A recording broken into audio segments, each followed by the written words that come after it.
नमस्कार, prime time में हाजिर हैं। आज जम्मू कश्मीर राज्य के दो चेहरों पर नजर। इस राज्य के वो दो पहलू जिसमें एक राहत, सुकून और मनोबल बढ़ाता है। हमारे सामने वो 14 कामयाब चेहरे आए हैं जिन्हें देखकर राज्य ही नहीं देश गर्व महसूस करता है। इस साल जम्मू कश्मीर से 14 युवाओं ने यूपीएससी के इम्तिहान पास किए हैं। अहम है कि विपरीत खबरों के बीच इतनी बड़ी संख्या में इन्हें सफलता मिली। काबिल तारीफ कि इस माहौल में भी इन युवाओं ने मेहनत की। 5 सालों में ही 60 युवा संघ लोक सेवा यानी कि यूपीएससी की प्रतिष्ठित परीक्षा में अपना नाम दर्ज करा चुके हैं। 1990 से 2009 तक घाटी से सिर्फ 2 आईएएस और आईपीएस निकले। 2009 में शाह फैजल के आईएएस में टॉप करने के बाद युवाओं की सोच में बदलाव शुरू हुआ। स्थानीय युवाओं में विश्वास जगा कि वो भी शाह फैजल की तरह आईएएस अधिकारी बन सकते हैं। फिर 2010 से इस संख्या में लगातार बढ़ोतरी होने लगी। साल 2013 में रिकॉर्ड बनाते हुए राज्य से 13 उम्मीदवारों ने आईएएस सूची में जगह बनाई। इनमें 3 महिला उम्मीदवार थीं। 13 में से 8 उम्मीदवार कश्मीर क्षेत्र से ताल्लुक रखते थे। 2014 में युवाओं ने रिकॉर्ड तोड़ा और 16 युवाओं ने ये इम्तिहान पास किया। इनमें 6 जम्मू कश्मीर के जम्मू क्षेत्र के दूर दराज इलाकों से थे। गुज्जर समुदाय के 3 युवाओं डॉक्टर ओवैस अहमद राना, कमर उल जमान चौधरी और मेहताब अहमद जगल शामिल थे। साल 2015 में 10 युवाओं ने ये आईएएस के इम्तिहान पास किए। 2016 में 10 और इस साल 2017 में 14 कामयाब रहे हैं। लेकिन इस राज्य का दूसरा चेहरा ज्यादा हावी रहा है। आतंक, असुरक्षा, पीड़ा और भटकाव को सामने ला खड़ा करता है। बीते एक साल में 8 जुलाई को बुरहान वानी के मारे जाने के बाद से जम्मू कश्मीर में आतंकवाद की घटनाएं तेजी से बढ़ी। गृह मंत्रालय की एक रिपोर्ट के मुताबिक इस दौरान स्थानीय आतंकियों की भर्तियां बढ़ी हैं। मंत्रालय के आंकड़े के मुताबिक पिछले साल 128 आतंकवादियों की भर्ती हुई थी और इस साल सिर्फ 5 महीने में ये आंकड़ा दुगना हो गया है। हालांकि आतंकी हथियारों की कमी से जूझ रहे हैं। सीमा पर कड़े पहरे की वजह से सीमा पर हथियारों की तस्करी घटी है, लेकिन इसका असर ये हुआ है कि आतंकियों ने हथियारों को लूटना, छीनना शुरू कर दिया है। 90 हथियार और कई 100 राउंड्स फायर के छीने गए और भटके हुए युवाओं के इसमें आतंकवादी आसानी से उनको फंसा रहे हैं। तो कैसे इस असफलता, भटकाव, अन्याय के भाव से ग्रस्त युवाओं पर उन युवाओं की छाप मजबूत, असरदार पड़े जो इस राज्य की सफलता, गौरव, प्रतिष्ठा की तस्वीर को देश के सामने रख रहे हैं। और इसी पर आज हम पहले हिस्से में चर्चा करेंगे प्राइम टाइम में। तो हमारे साथ खास मेहमान जुड़ चुके हैं। बिस्मा काजी यूपीएससी में हैं, 115वीं रैंक इनको हासिल हुई है। फैजल जावेद यूपीएससी में 610 इनकी रैंक हुई है, दोनों कश्मीर से हैं। राहुल पंडिता लेखक, वरिष्ठ पत्रकार हैं, समझते हैं जम्मू कश्मीर की पृष्ठभूमि को। और अरुण गुप्ता प्रवक्ता हैं जम्मू कश्मीर बीजेपी से हमारे साथ। तो पहले तो मैं फैजल जावेद और बिस्मा काजी, आप दोनों को बहुत बहुत बधाई, मुबारकबाद दूंगी कि आपने ये सफलता हासिल की है। देश का नाम आपने रोशन किया है, राज्य का नाम भी रोशन किया। बिस्मा, पहले शुरुआत में आपसे आपकी सफलता की कहानी से, क्योंकि आप लोगों को देखकर, सुनकर जो लोग हैं वो प्रेरणा हासिल करते हैं। विपरीत हालात में जिस तरह से देश भर तमाम तस्वीरें आती हैं, आपने ये सफलता हासिल की, क्या इसके पीछे गूढ़ रहस्य रहा? इसके पीछे जो चीज़ रही है वो है consistency, hard work, perseverance and dedication and the most important thing is honest hard work. So वो चीज़ रहा है एंड जितना कंसिस्टेंट रहे हैं उतना रिजल्ट भी आ गया अच्छे से। बिल्कुल, आप इंजीनियर रही हैं और दूसरा अटेम्प्ट था आपका, तो ज़रा ये हार्ड वर्क के बारे में बताइए। कितने घंटे आप पढ़ती थी? अक्सर अमूमन सफल लोग कहते हैं क्वालिटी स्टडी करनी चाहिए, घंटों से नहीं आंकना चाहिए। आप जो कश्मीर के युवा आपको सुने, क्या सुनना चाहेंगे, क्या बताना चाहेंगे आप उन्हें? मैम, घंटे तो नहीं कर सकते, घंटे इसमें क्वांटिटी तो नहीं हो सकती है, क्योंकि ये पूरा ऑब्जर्वेशन एनालिसिस का पार्ट होता है। इसका कोई सिलेबस नहीं होता है, क्योंकि जो सोशल इश्यूज चल रहे हैं, जो पॉलिटिकल इश्यूज चल रहे हैं, जितने इंटरनेशनल रिलेशंस चल रही हैं, या कुछ भी कोई बिल भी पास हो रही है, तो आपको हर एक चीज़ को एनालाइज करना है। तो वो कोई भी मीडियम हो सकता है, तो इट्स नॉट वो पढ़ाई नहीं है वो जो एकेडमिक होता है। तो इसमें बहुत एनालिसिस होता है, कितना आपने क्या समझा, क्या आप इससे क्या प्रोज है इसके इसके, क्या कॉन्स है इसके, क्या आप कर सकते हो इसको ठीक करने के लिए। तो इसको हम क्वांटिफाई नहीं कर सकते। हाँ, क्वालिटी हो सकता है, जितना आप क्वालिटी स्टडी कर सकते हैं उतना बेहतर है। तो क्वांटिटी की सही बोला है जिनने बोला है कि हम इस चीज़ को बिल्कुल भी क्वांटिफाई नहीं कर सकते। ये सिर्फ क्वालिटी है जो मैटर करती है और आपका एनालिसिस है, ज़रूरी नहीं है। ये कन्वेंशनल वो बुकिश स्टडी नहीं है, ये बहुत वैलिड है, हॉलिस्टिक है, पूरा एनालिसिस बेस्ड है। बिल्कुल। और जो आसपास इर्द गिर्द खबरें आती हैं राज्यों को लेकर, क्या जब आप अपनी तैयारी करती थी उसका असर पड़ता था या क्या आप अपने आप को समझाती थी? Ma'am, it is not Audible. मैं आपसे जानना चाह रही हूँ, जो जब आप अपनी तैयारी कर रही थी तो जो आसपास राज्य में स्थिति होती है, खबरें आ रही थी, उस लिहाज से आप अपने आप को कैसे उन खबरों से अलग रखती थी या क्या समझाती थी? मैम कि मैं एक कैंडिडेट हूँ जो कि सिविल सर्विसेज के लिए पढ़ रही हूँ, तो मुझ में ये था कि आगे पढ़ना है, मेहनत करनी है और चीज़ों को सुधारना है, हर एक चीज़ को सही करना है। तो वही चीज़ था कि इवन दो की चीज़ें सही नहीं थी लेकिन सही करना था, और वो चीज़ और ज़्यादा इस चीज़ को ड्राइव करा था कि नहीं, करना है, करना है, करना ही है। बिल्कुल, जो फोकस आपका था वो बना हुआ था। फैजल, आपके पास आना चाहेंगे। आप स्काइप पे हमारे साथ जुड़ रहे हैं, इंदौर से आप नौकरी करते हैं। आपकी मेहनत की कहानी सुनाना चाहेंगे कश्मीर के युवाओं को, देश के युवाओं को। कैसी मेहनत रही थी आपकी इस कामयाबी के पीछे? मैम, बहुत ज़्यादा हार्ड वर्क था, बहुत ज़्यादा डेडिकेशन था, काफ़ी साल स्ट्राइव करना पड़ा, फेलियर्स आए, काफ़ी मुश्किलें आई, बट एक परसिवरेंस था, एक जोश था कि करना है, कुछ भी हो जाए, I have to make it. और फैमिली का, फ्रेंड्स का बहुत ज़्यादा सपोर्ट रहा इस पूरी जर्नी में, सीनियर्स का काफ़ी सपोर्ट रहा, टीचर्स का सपोर्ट रहा, और कहीं ना कहीं मेहनत रंग लाई है। And I am really thankful to the God and to my parents, friends, everyone, कि अल्टीमेटली द डिजायर्ड जो था मेरा अपनी लाइफ का लक्ष्य, वो मैं प्राप्त कर सका। मुश्किल बताइए, मुश्किलें क्या थी आपके सामने? मैम, कश्मीर में इतना इंफ्रास्ट्रक्चर नहीं है सिविल सर्विसेज की प्रिपरेशन के लिए, तो वो बड़ा एक लिमिटेशन हो जाता है हमारे लिए, और एक्सपोजर थोड़ा कम है, तो उसके लिए दिल्ली आके आपको मेहनत करना पड़ता है। You have to adjust to the climate, क्योंकि हमारा क्लाइमेट भी थोड़ा डिफरेंट रहता है। But ultimately it boils down कि जब रिजल्ट आता है और आप उसमें सिलेक्ट हो जाते हैं, तब ये चीज़ें आप मायने नहीं रखती। जो जितनी भी आपने प्रॉब्लम्स फेस करी होती है वो आपको दिखती नहीं है, बट जो अल्टीमेट टारगेट जो आपने अचीव किया वो दिखता है। बिल्कुल, जिस तरह से बिस्मा भी कह रही है, फोकस पूरा होना चाहिए। लेकिन फैजल, मैं चाहूंगी कि आप हमारे जो युवा हैं कश्मीर, उनको भी एक तरह से एड्रेस कर रहे हैं कि किस तरह से आप समझाते थे अपने आप को, जो हालात इर्द गिर्द हैं, अपने आप को कैसे समझाते थे कि मुझे अपना फोकस रखना है, काम करना है, मेरा लक्ष्य ये है कि मुझे कामयाबी हासिल करनी है? क्या कहते थे अपने आप से आप? मैम, नॉट मतलब क्योंकि मैं वैली से हूँ, सिर्फ मैं ये प्रॉब्लम फेस कर रहा हूँ, डिफरेंट पार्ट्स ऑफ कंट्री से भी लड़के आए, हमारे साथ मेहनत कर रहे थे, दिन रात एक कर रहे थे, वो भी प्रॉब्लम्स फेस कर रहे थे, एक दूसरे को मोटिवेट करते थे, खुद को मोटिवेट करते थे, खुद को चीजों से थोड़ा दूर रखने की कोशिश करते थे। इफेक्ट तो होता ही है कहीं ना कहीं, बट जैसे मैंने पहले भी कहा, फैमिली का सपोर्ट, फ्रेंड्स का सपोर्ट, जो अपनी प्रॉब्लम्स नहीं बताते थे, ये जानकर कि इसको मेहनत करनी है अभी, और खुद भी जो टारगेट था उसको अचीव करने का जो जोश था, वो हमेशा पुश करता था मुझे कि अल्टीमेट सक्सेस को पाने के लिए। बिल्कुल बिल्कुल। और आपने कहा जिस तरह से परिवार और दोस्तों का सपोर्ट।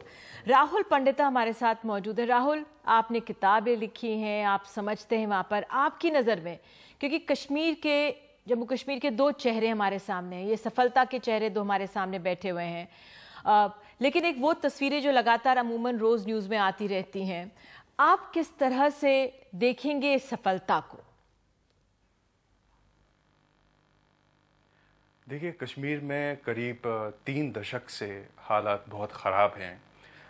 उसके पहले स्टेज में कश्मीरी पंडितों का पलायन हुआ, करीब 4 लाख लोग जो हैं रातों रात कुछ ही हफ्तों के भीतर घर से बेघर हुए।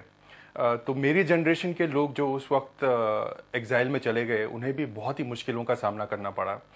बड़े बड़े घरों से हम छोटे छोटे एक एक कमरे 10 बाय 10 फीट के कमरों तक हमारी ज़िंदगी सीमित हो गई।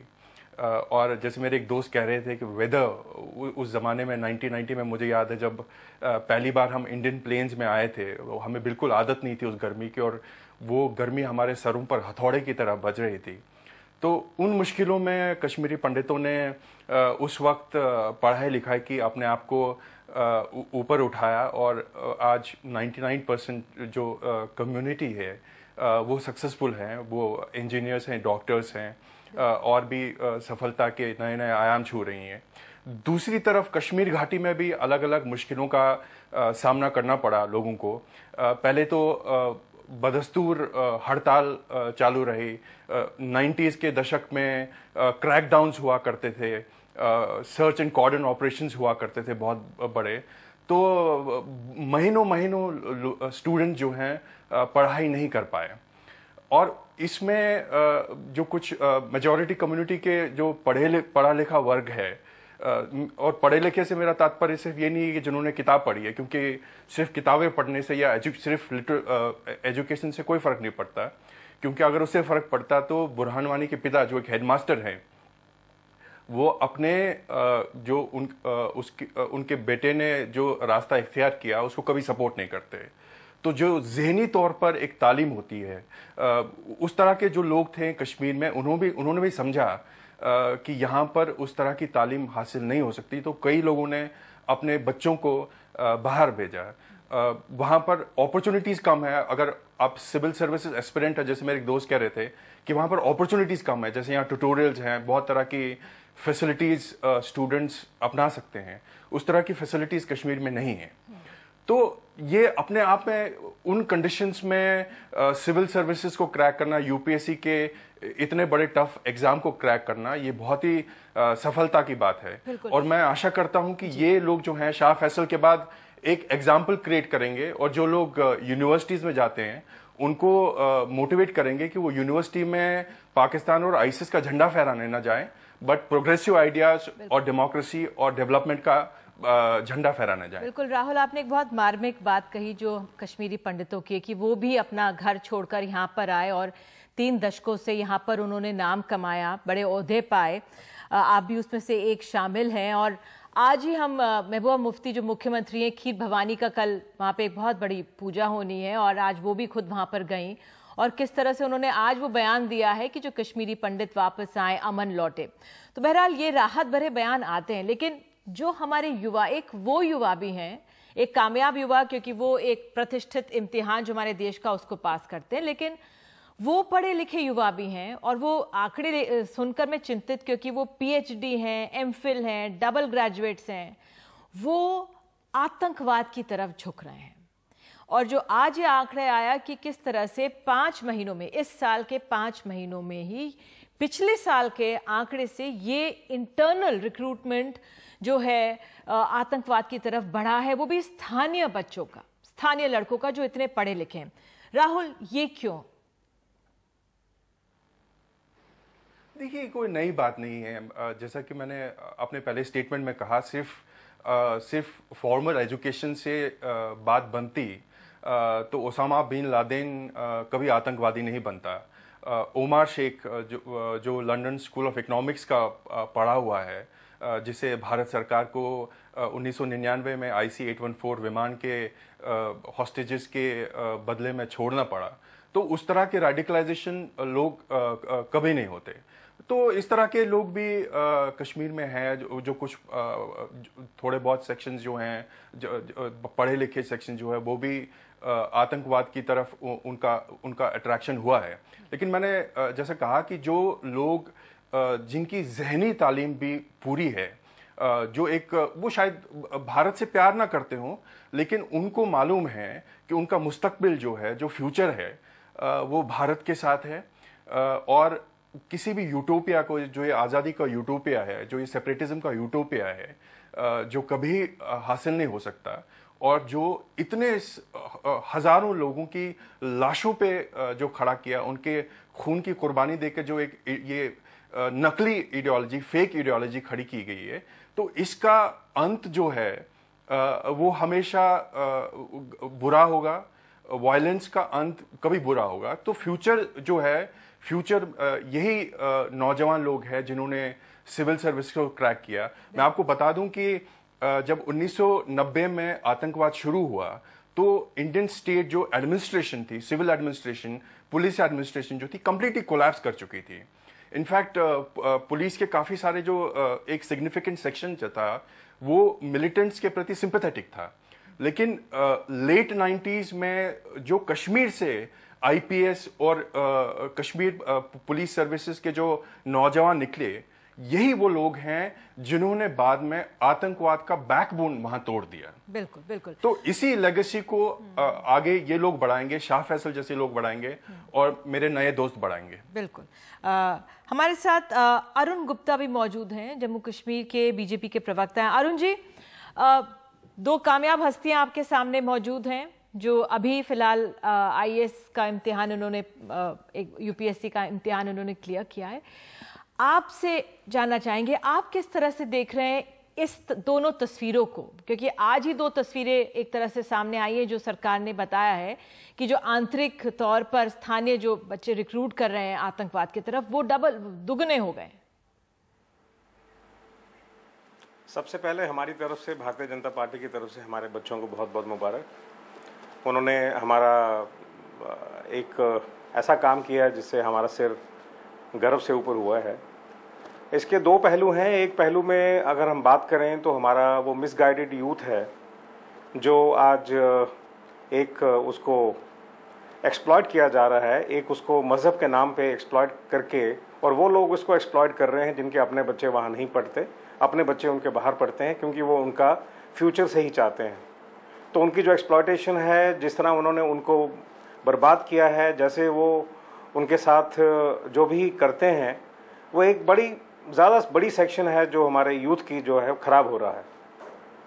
अब अगर हम दूसरी बात करें, जो यूथ हमारा राज्य का जो यूथ है जिन्होंने अभी एग्जाम क्लियर किए और 1099 जो मेरा सवाल आपसे ये है कि ठीक है जी, हाँ, जो हमारी सफलता की तस्वीरें वो तुम्हारे सामने हैं, वो अपनी मेहनत से यहाँ पर पहुंच रहे हैं, लेकिन जो हमारे युवाओं में वहां पे भटकाव हो रहा है वो भी कम पढ़े लिखे नहीं हैं। इस भटकाव को रोकने के लिए अगर हम पिछले 1 साल की बात करें, मैं इन 5 महीनों की नहीं बात करूंगी, अगर पिछले 1 साल की बात करें तो क्या क्यों इतना इजाफा हुआ? क्या कोई चिंतन मनन यहाँ पे केंद्र कर रही होगी, लेकिन राज्य के अंदर कुछ चिंतन मनन है इसको लेकर कि क्या गलत हुआ होगा, क्या कुछ बयान हमारे गलत आए होंगे जो ये इतना बड़ा होगा, ये भटकाव क्यों ज्यादा बढ़ रहा है?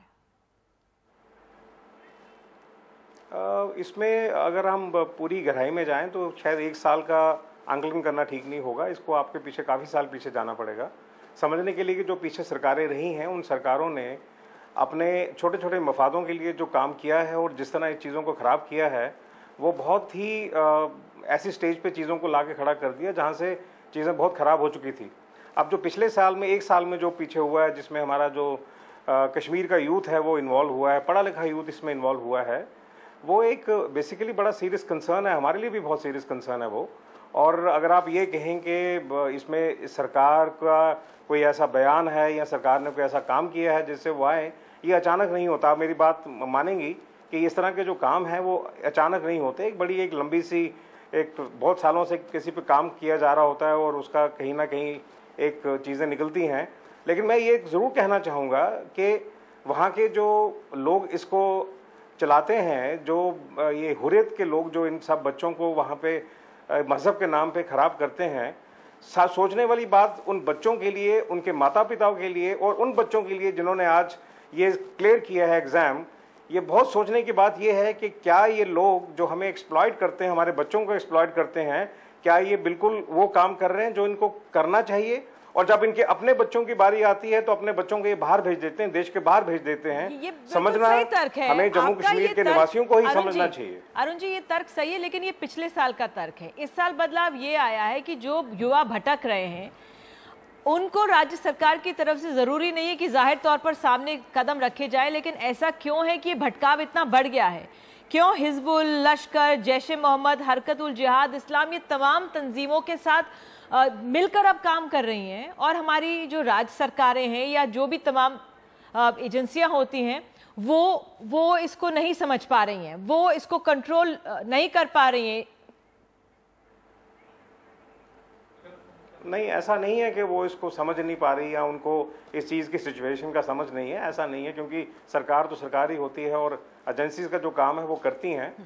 लेकिन ठीक है, ये थोड़ा सा अगर इंक्रीज हुआ है तो केंद्रीय सरकार और राज्य सरकार दोनों इस पर बहुत सक्रिय हैं, इस पर काम चल रहा है। जैसे मैं आपको एक उदाहरण दूं कि हमारी जितनी भी राज्य सरकारें हैं बाहर, एक एग्जाम्पल है हरियाणा सरकार का। अब हरियाणा सरकार ने आज ही अनाउंस किया है कि वो जम्मू कश्मीर के जो बच्चे हैं उनको अपनी यूनिवर्सिटीज़ में और अपने जो एजुकेशन इंस्टीट्यूशन हैं या प्रोफेशनल एजुकेशन इंस्टीट्यूशन हैं वहाँ पे उनको कंसेशन देंगे, 10% की कंसेशन देंगे, उनके लिए 5% का जो इनटेक कैपेसिटी बढ़ाएंगे, उनके लिए। आप कश्मीर के अंदर क्या कर रहे हैं? आप कश्मीर के नुमाइंदे हैं, मैं आपसे इसलिए पूछ रही थी। राहुल, मैं आपके पास आऊंगी। राहुल, मैं आपके पास आऊंगी, फिर बिस्मा को जाना, इसलिए बिस्मा के पास जल्दी से आएंगे। राहुल, आपसे जो ये तमाम एक तरह से पहलू सामने आया है कि तमाम तंजीमें एक साथ काम कर रही हैं और जो हमारे भटकाव है हमारे वहाँ पे युवाओं में वो अपने आप में, इनको आर्म्स की ट्रेनिंग नहीं है, छीनने में इनका प्रयोग किया जा रहा है, फिर इन पर FIR दर्ज कर दी जाती है, तो बेचारे युवा फंस जाते हैं। उस लिहाज से थोड़ा ज़मीन को हमें समझाइए आप। देखिए, अगर आप पिछले बहुत सालों को पर गौर करेंगी तो बीच बीच में आपने देखा होगा, खासकर मिड 2000 के बाद से कश्मीर में हालात काफ़ी सुधर गए थे। इनफैक्ट 2006-2007 में बिल्कुल नॉर्मलाइज हो गया था। उसके बाद कुछ घटनाएं हुई, जैसे अमरनाथ लैंड एजिटेशन हुई 2008 में, 2010 में फिर दिक्कतों का सामना करना पड़ा। लेकिन 2010 के बाद मोर और लेस सिचुएशन काफ़ी नॉर्मलाइज हो गई और जो सेपरेटिस्ट ग्रुप्स हैं वो एकदम मार्जिनलाइज हो गए थे। चाहूंगी क्योंकि मेरे पास सिर्फ 1 मिनट बचा है, 1.5 मिनट। मैं आपसे पूछना चाह रही हूँ, इस 1 साल में, पिछले 1-1.5 साल में क्या ऐसा कुछ बदलाव आप देख रहे हैं जो रिक्रूटमेंट डबल हुआ है, जो सरकार के आंकड़े आ जाए हैं कि पिछले 5 महीनों में डबल हुआ है? देखिए, संक्षेप में ये है कि जब भी सरकार सेपरेटिस्ट ग्रुप्स को स्पेस देती है, अगर आप उन्हें 1 इंच स्पेस देते हैं तो वो 10 मीटर स्पेस लेते हैं। ये बिल्कुल सिंपल अरिथमेटिक है। तो हम बार बार सरकार से यही आग्रह करते हैं, केंद्र सरकारों से यही आग्रह करते हैं, ये जो बार बार बातचीत की बात होती है, हुर्रियत से बातचीत की जाए, तो ये बातचीत बिल्कुल नहीं होनी चाहिए। बातचीत उनके साथ होनी चाहिए जो भारत के आइडिया में विश्वास रखते हैं, जो डेमोक्रेसी में विश्वास रखते हैं, जो सेक्युलरिज्म में विश्वास रखते हैं। अगर आप गिलानी साहब का बयान देखेंगे तो वो कहते हैं कि कश्मीर में डेमोक्रेसी नहीं चलेगी, नेशनलिज्म नहीं चलेगा, प्रोविंशियलिज्म नहीं चलेगा। तो एक ऐसे आदमी से भारत सरकार या उनके पार्लियामेंट के चुने हुए नेता उनके घर पर दरवाजा खटखटाकर उनके गले कैसे मिल सकते हैं? जब आप ये करते हैं तब आप ये गलती करते हैं और सेपरेटिस्ट को स्पेस देते हैं। उसी स्पेस में बुरहान वानी, सब्जार भट्ट जैसे लोग खड़े हो जाते हैं। बिल्कुल। अंत में फैजल जावेद आपके पास, मैं आपसे अंत में कंक्लूडिंग रिमार्क्स कश्मीर के युवाओं के लिए देना चाहूंगी, जो आपको इस समय सुन रहे होंगे, जो भटक गए हैं, जिनमें एक भावना है कि हमारे साथ अन्याय हुआ है, जिनकी सोच पर और चीजें हावी हो गई हैं, आप उनसे क्या कहना चाहेंगे? मैं सबसे पूरे कश्मीर के यूथ से यही कहना चाहूँगा कि अपना फ्यूचर सिक्योर करिए, चेंज लाने की कोशिश करिए, जिस भी फील्ड में आ सकते हैं आइए, let's bring a change for the good of the valley and the state. बहुत खूब, बहुत खूब, और बहुत बहुत शुक्रिया, और आपको एक बार फिर से बधाई और शुभकामनाएं, और आप सभी का बहुत बहुत धन्यवाद कि आप जुड़े। और वाकई में कश्मीर के जो हालात हैं उसकी 2 तस्वीरें हमारे सामने, लेकिन जो कामयाबी, प्रतिष्ठा, गर्व की तस्वीर सामने आती है उसका हमें इस्तकबाल करना चाहिए और उसको बेहतर तरीके से देश के सामने, युवाओं के सामने पेश करना चाहिए। बहरहाल एक छोटा सा ब्रेक हम ले रहे हैं प्राइम टाइम में, और मुलाकात कराएंगे 2 ऐसी शख्सियतों से जिन्होंने कई परेशानियों और विपरीत हालात के बावजूद UPSC के इम्तिहान में कामयाबी हासिल की है।